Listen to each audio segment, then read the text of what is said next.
High বন্ধুরা, ভালো আছেন? আমার গল্প ভালো লাগলে সাবস্ক্রাইব করবেন।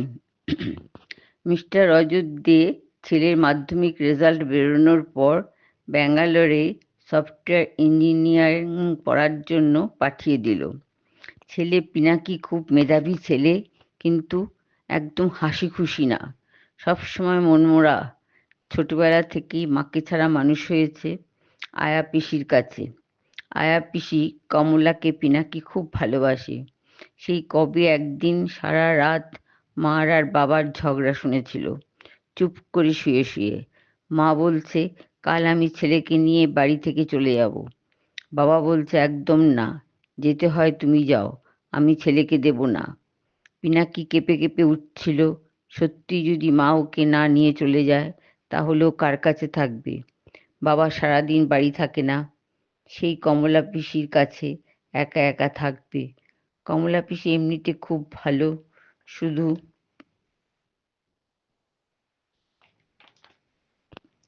ওর সঙ্গে চেস খেলতে পারে না, কিন্তু সুন্দর সুন্দর গল্প বলে। এইভাবে ভাবতে ভাবতে পিনাকি কখন যখন ঘুমিয়ে পড়ল মনে নেই। সকালে ঘুম থেকে উঠে ব্রেকফাস্ট টেবিলে একেবারে স্কুলে যাওয়ার জন্য তৈরি হয়ে গিয়ে দেখে বাবা একা বসে জুস খাচ্ছে।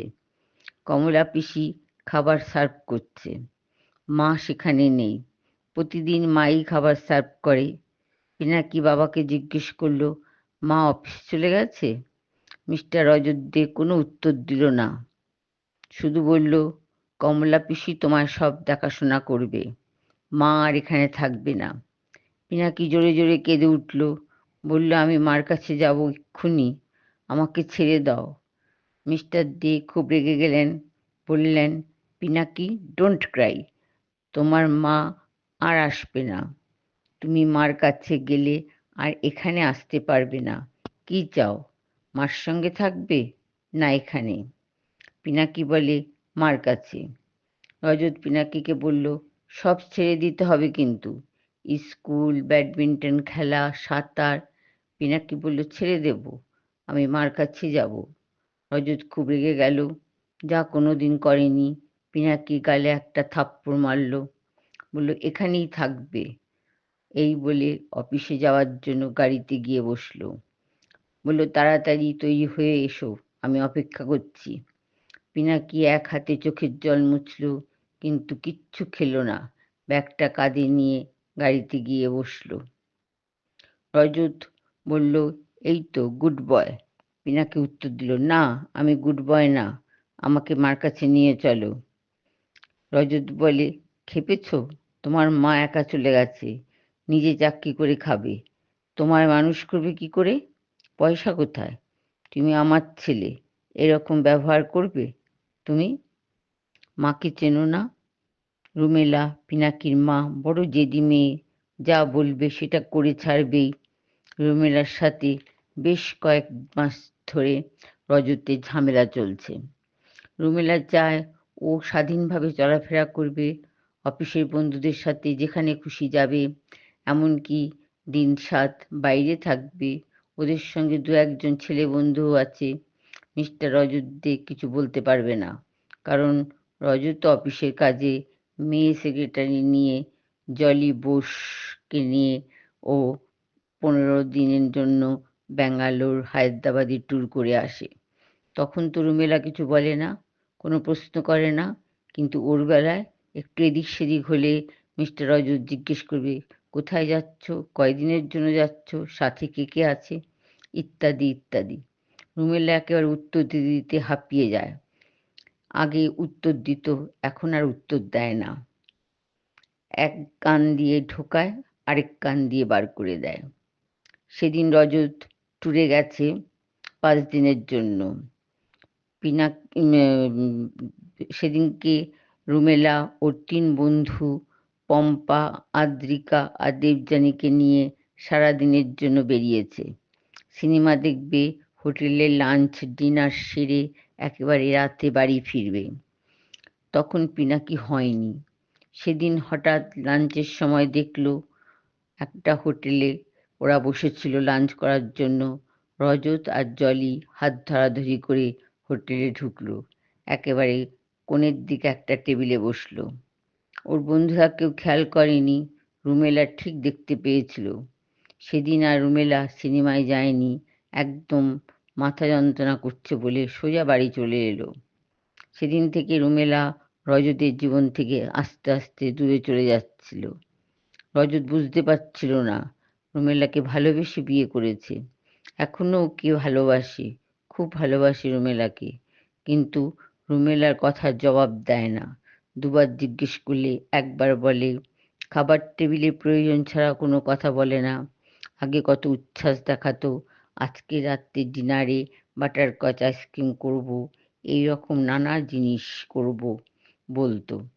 রজত একদিন খাবার টেবিলে বসে আছে, ডিনারের সময় রুমেলা কাকে যেন ফোন করছে, মনে হলো কোনো ডাক্তারকে।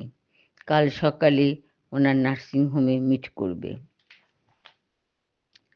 খাবার টেবিলে এসে বসে একটা রুটির টুকরো ছিঁড়ে মুখে দিল, অমনি ওয়াক ওয়াক করতে করতে বাথরুমে বেরিয়ে বেসিনে চলে গেল। আর কিছুক্ষণ পর বেরিয়ে এলো, বলল আমি আর খাবো না, আমি ঘুমাতে যাচ্ছি। গাড়ি চালাতে চালাতে রজত এই পর্যন্ত ভেবেছিল। হঠাৎ ট্রাফিকের লাল আলোয় গাড়িটা থামলো। চিন্তায় ছেদ পড়ল। পিনাকি স্কুল এসে গেছে।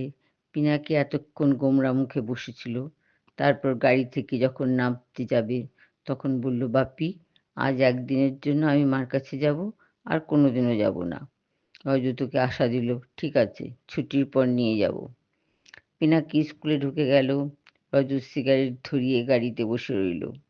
কিছুক্ষণ সিগারেটটা খেলো, তারপর মনে কোণে আবার রুমেলার ছবি ভেসে উঠল।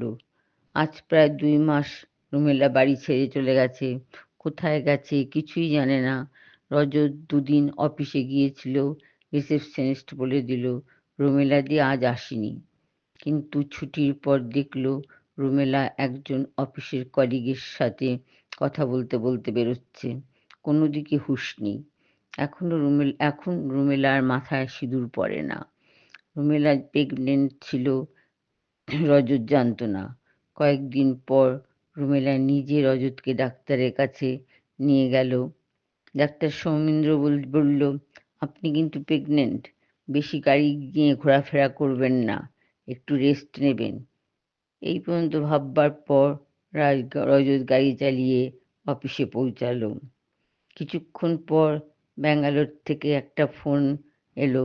পিনাকি ফোন করছে, বলল, বাপি আমার খুব জ্বর এসেছে, ডাক্তার আমাকে রেস্টে থাকতে বলেছে, আমি 7 দিনের ছুটি নিয়ে বাড়ি যাচ্ছি। জানো বাপি, আমার একটা নতুন ফ্রেন্ড হয়েছে, ও আমার সঙ্গে কলকাতায় যাচ্ছে। ওর নাম শ্রীমা, ও থাকে বেহালায়। আমাকে নামিয়ে ও বাড়ি চলে যাবে। রজত বলল, তোমরা কবে আসছো? পিনাকি বলল, বুধবার সকালের ফ্লাইটের টিকিট কেটেছে। তোমাকে আমার জন্য চিন্তা করতে হবে না, সীমা খুব ওস্তাদ এই দিক দিয়ে। আমাকে নিজে ডাক্তারের কাছে নিয়ে গেছে, ওষুধপত্র সব কিনে দিয়েছে। এক নাগাড়ে পিনাকি অনেক কথা বলে গেল। আগে পিনাকি এত কথা বলতো না, আজ যেন অনেক বেশি কথা বলছে। রজত বলল, আচ্ছা ঠিক আছে। রজত ফোন কান থেকে নামালো, তারপর টেবিলে রাখা জলের গ্লাস থেকে ঢক ঢক করে জল খেলো। তারপর চেয়ারের পেছনে হেলান দিয়ে বসলো। রজত ভাবছে, পিনাকির বয়স এখন কত হয়েছে? ও 2000 সালে হয়েছে, এখন ওর বয়স 24 কি 25, আর রুমেলা ওকে ছেড়ে গেছে আজ 21 বছর। শুনেছে রুমেলার বাবা রুমেলাকে আবার বিয়ে দিয়েছে বন্ধুর ছেলের সঙ্গে। আগেই রুমেলার বাবার ইচ্ছে ছিল বন্ধুর ছেলের সঙ্গে বিয়ে দেওয়ার, কিন্তু রুমেলার ইচ্ছে ছিল না। রুমেলার রজতের সঙ্গে আলাপ হয়েছে একটা নাচের প্রোগ্রাম দেখতে গিয়ে। রবীন্দ্র সদনে রবীন্দ্রনাথের চিত্রাঙ্গদা হচ্ছিল। রজতের আবার এইরকম নাটক দেখতে খুব ভালো লাগে। রজত আর বন্ধু দীপক এখন যাবে। দীপক স্কুলের বন্ধু, বিদেশে থাকে, কলকাতায় এলে রজতের সঙ্গে দেখা করে, তারপর কোনো ভালো সিনেমা বা কোনো নৃত্যনাট্য দেখে ডিনার সেরে বাড়ি যায়। সেদিন কোন কারণে যেন দীপক রবীন্দ্র সদনে পৌঁছায়নি। রজত হলে ঢোকার আগে বাইরে একটা সিগারেট ধরিয়েছিল। হঠাৎ একটি মিষ্টি মেয়ে এসে বলল, সরি, আপনি কারোর জন্য অপেক্ষা করছেন? রজত বলল, কেন বলুন তো? মেয়েটি বলল, না, আপনার কাছে একটা টিকিট এক্সট্রা আছে তাহলে। কারণ এক্ষুনি আরম্ভ হয়ে যাবে। আপনি যে ঢুকলেন না, দাঁড়িয়ে আছেন। আমি কাউন্টারে কোনো টিকিট পেলাম না, কিন্তু আমি আজ চিত্রাঙ্গদা দেখেই যাব। বন্ধুদের কথা দিয়েছি। আমি যেটা বলি সেটা করি। রজতের প্রথমে খুব হাসি পেল, রাগ হচ্ছিল, পরে হেসে ফেলল। বলল, হ্যাঁ হ্যাঁ, আমার এক বন্ধুর আসার কথা, আসেনি। টিকিটটা আমার কাছেই আছে, আপনি নিতে পারেন। দাঁড়ান, আমি দিচ্ছি। বলে রজত প্যান্টের পকেট থেকে 5টা বার করে টিকিটটা মেয়েটাকে দিল। মেয়েটা বলল, চলুন তাড়াতাড়ি, আরম্ভ হয়ে গেছে। ব্রেকের সময় আপনাকে টাকাটা দিয়ে দেবো। বলে রজতের আগে আগে ছুটতে ছুটতে গেটকিপারকে টিকিটটা দিয়ে ভেতরে ঢুকলো। রজত কিছুক্ষণ সময় বাইরে দাঁড়িয়ে থেকে তারপর ঢুকলো। রজত তো জানে পাশাপাশি টিকিট, আবার দেখা হবে। বেশ ভালো লাগলো মেয়েটিকে। আজকে একটি উপরি পাওনা হলো। থ্যাঙ্কস ভগবান। মেয়েটি রজতের থেকে ছোট বেশ কয়েক বছরের। রজত মেয়েটির নাম জানল, রুমেলা ঘোষ। বাবা মায়ের এক মেয়ে, অঙ্কে বিএসসি করে একটা প্রাইভেট ফার্মে চাকরি করে। বাবার বড় ব্যবসা আছে। মেয়ে এন্তার পয়সা খরচ করে। মা নেই, বাবা সেই জন্য কিছু বলে না। মেয়ের বিয়ের কথা বললে বলে, এখন কোনো ছেলে পায়নি যাকে বিয়ে করা যায়। তখনই বাবা তার বন্ধুর ছেলের কথা বলেছিল। রুমেলা একেবারে নাকচ করে দিয়েছে। বলেছে, প্রীতমকে ছোট থেকে বড় হতে দেখলাম, ওকে বিয়ে করব? বাবা, তুমি কিচ্ছু বোঝো না। ওকে দেখলে ভালোবাসতে ইচ্ছে করবে। রজতকে দেখে খুব পছন্দ হয়েছে। একেবারে 2-3টে সিটিং করার পরেই বাবাকে গিয়ে সব বলল। এইভাবে রজত আর রুমেলার বিয়ে হয়েছিল। রজত এতক্ষণ ধরে এইসব কথা ভাবছে কেন আজ? 21 বছরের মধ্যে 2-1বার মনে পড়েছে, কিন্তু দেখার ইচ্ছে ছিল না কোনোদিনই। দুজনের সেপারেশনের পর, নিয়মকানুন সব শেষ হয়ে পর বলেছিল, পিনাকিকে আমি দেখব না, তুমি ওকে আমার কাছে নিয়ে আসবে না, আমি দুর্বল হয়ে পড়ব। রজত বলল, দেখতে ইচ্ছে করবে না তোমার ছেলেকে? করবে, দূর থেকে দেখব, দূর থেকে খবর নেব। তবে তোমাকে আমি আগেই বলে দিচ্ছি, তুমি যদি বিয়ে করো, পিনাকির যেন কোনো অবহেলা না হয়।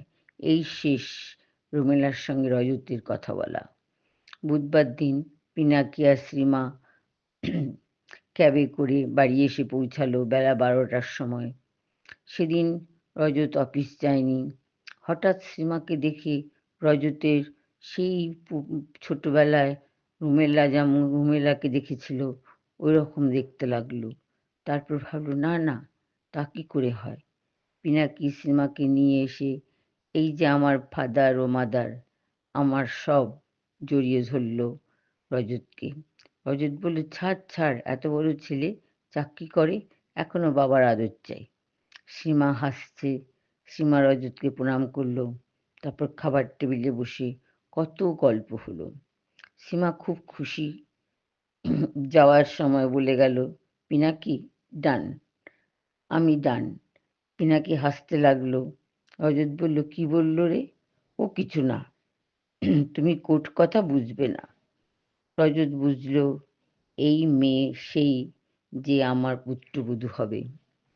সব কথাবার্তা হয়ে গেল ফোনে রজত আর সীমার বাবা প্রীতমের সঙ্গে।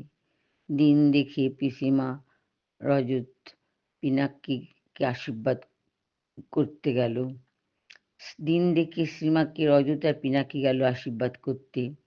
বিকেল 5টার সময় বাড়ির গাড়ি করে বেনারসি শাড়ি, রুমেলাকে বিয়ের দিন যে নেকলেসটা দিয়েছিল সেটার সঙ্গে কানের হাতের সেট নিয়ে আর মিষ্টি নিয়ে হাজির হলো।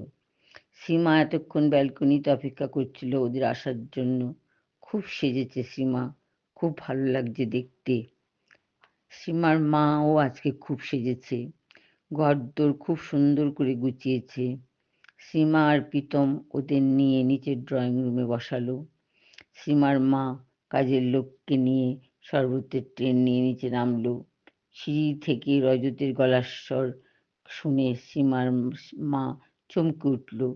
তারপর নিচে গিয়ে রজত এত বড় পিনাকিকে দেখে হাতের ট্রেটা কাঁপতে কাঁপতে মাটিতে পড়ে গেল। সীমা বলল, মা তুমি অসুস্থ? তোমার কি হয়েছে? রুমেলা বলল, পিনাকি তোমার গর্ভজাত ভাই। ও আমার গর্ভজাত সন্তান, তোর ভাই। তুই এ কি করেছিস? রুমেলা অজ্ঞান হয়ে গেল। পিনাকি ছুটে বাইরে চলে গেল। রজত মাথা নিচু করে চলে গেল। রুমেলার জ্ঞান ফেরার পর দেখল সীমা কাপড় গুছিয়ে ব্যাগ গুছিয়ে ফ্লাইটের টিকিট বুক করছে।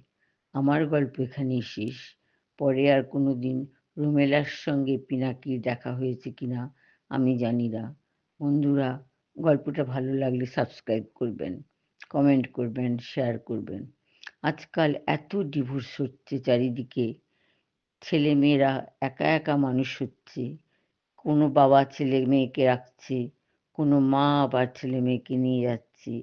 বাবা মা কোনোদিন কাউকে আবার চিনতে পারছে না। বাবা মা আবার অন্য বিয়েও করছে।